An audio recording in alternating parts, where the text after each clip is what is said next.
คือแบบสมๆนะคะ มานี่กินโกโก้ปกติมันก็ทำไปต้องกิน คนของห้องไหลมา 2 คน จะมาลองหลายรสเบิ่งว่ามันจะแซ่บบ่ก็ที่แซ่บเพราะว่าฮันนี่แซ่บอยู่นี่ฮัน อันนี้ของบริการไงของบริการ มีสปอนเซอร์ มีสปอนเซอ มี ร์ ผสมโกโก้ผสมหลายรสชาติมีด้วยกันประมาณ5รสชาติ คณะขนมเขาเป็นอย่างนี้พูดทางพูดดูเนาะ เพราะว่าห้าง คนที่ไหน บอกเลยว่าอัตราส่วนนี่แมนโกโก้ใส่30เพราะว่าคุ้นส่วนชานมนี่70% 70-30ซะน้ำตาล70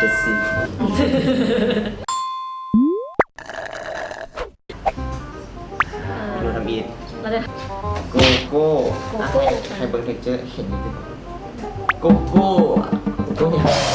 กโก้ซานมมันเหรอโกโก้ซาน ไป ม เสียบแล้วนี่ เดี๋ยวทำเป็นคนก่อนโอ้โหปักคนเดี๋ยวสิลองซีนทำจังก่อนเต็มเลย รสชาติเป็นข้าว แซ่บบอก น้ำตาลเต็มเลย เดี๋ยวเราซิมกันนะก็อันนี้คนแล้วนี่นะป้า อันไหนเข้ากันได้ได้กินแต่ซานมเลยแต่ว่ารสชาติเป็นโกโก้ เข้าได้ได้ อันนี้ผ่านที่เขาซื้อไว้รสชาติของซานมเลยโกโก้ล้วน โอ้จะมีกลิ่นของซานมมัน แมน แซ่บหลายเนาะใจเย็นอย่าเป้าเมิร์ดจังเลยอีกขาดจ่อ คมเสียคมเสียแจมแจมขนมเราแซ่บกว่ารสชาติก็คือไข่มุก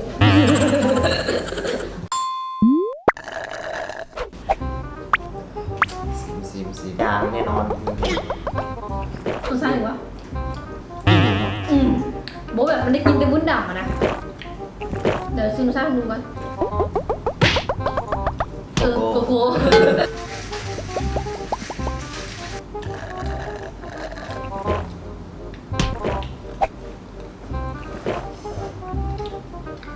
กูมีเลย มันกับมีกลิ่นใบเตยของมันใส่เต้าหู้อยู่ รสชาติกูมีเลยแต่ก็กินได้อยู่เนาะ แปลก กันแล้วแต่คนมากนะ ๆกินแล้วมันจะเป็นเนื้อของโกโก้อยู่แต่กลิ่นมันจะบ่มีโกโก้ แมน มีน้อยหนึ่งเต้าหู้น้อยหนึ่งส่วนหลายเป็นกลิ่นของวุ้นดำ อันนี้อย่าพานบอก ถ้าสมมติอ่ะยังหมักตัวนี้ก่อน ตัวนี้คันไปขายบนในน้ำบ่เห็นตาย ก็สิแซ่บเนาะ บ่แซ่บบ อสเต้าหู้ อันนี้ก็บ่แซ่บอันนี้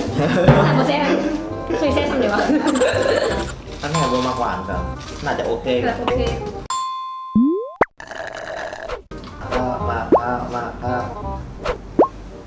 บ่รู้ว่ากินยังไง โกโก้ บ่แบบมีกินกับข้าวอย่างนึงอะนะเดี๋ยวเรากินขึ้นก่อน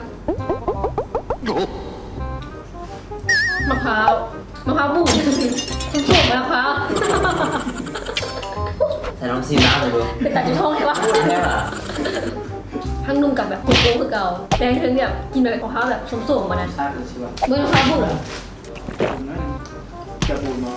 กำลังเนี่ยเกือบแล้ว ข้าวบูมกิน เกือบไปห้องหมอแล้วสั่งหมดเลย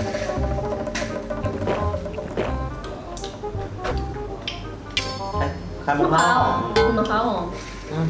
ได้อยู่กินก็เป็นโกโก้แล้วก็มีกลิ่นมะพร้าวนำ แมนอันนี้มากินอะไรมาได้อ๋ออันนี้ไอบีเท่านี้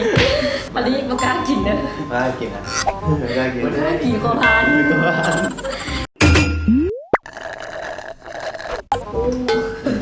แต่หาให้มา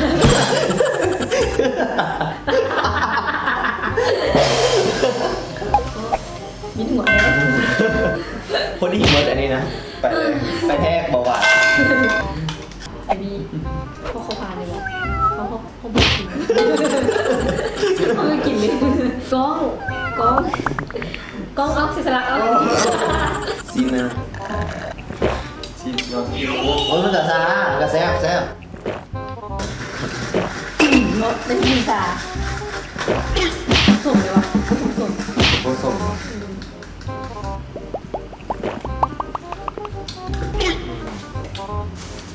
ได้ต่อแต่มันก็เป็นรสส้ม สมแบบคือโกโก้บูดนะ แต่กลินมันได้แหละกลินมันออกซานำเลยแหละ ปนไปกันมาอะไรแบบเนื้อซาทับซ้อนนะ แต่ซานำเนาะกินกับน้ำแต่เวลาดูดมันจะเป็น texture ของโกโก้มันนวล แต่อันนี้แบบไม่ให้ตามเลยเยอะไม่ให้ตาม ๆแซ่บเอาค่ะแซ่บอีกแบบคือส้มหนาวมันไม่สมบูรณ์แล้วก็ได้กิน คือน้ำส้มเว้ย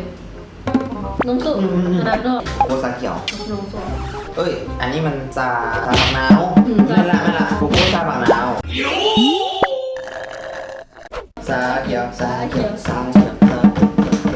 เอาให้มึงเลย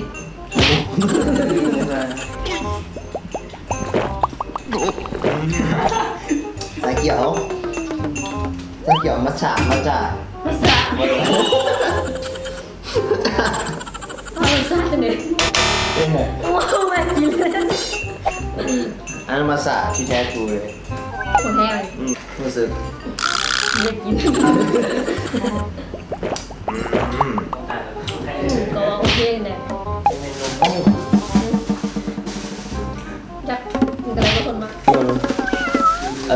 าโทเขาจริงเนี่ย อุ้ย มัทฉะโกโก้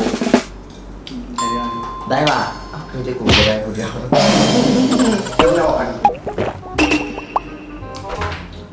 มันฝาดฝาของมันมัทฉะเนาะ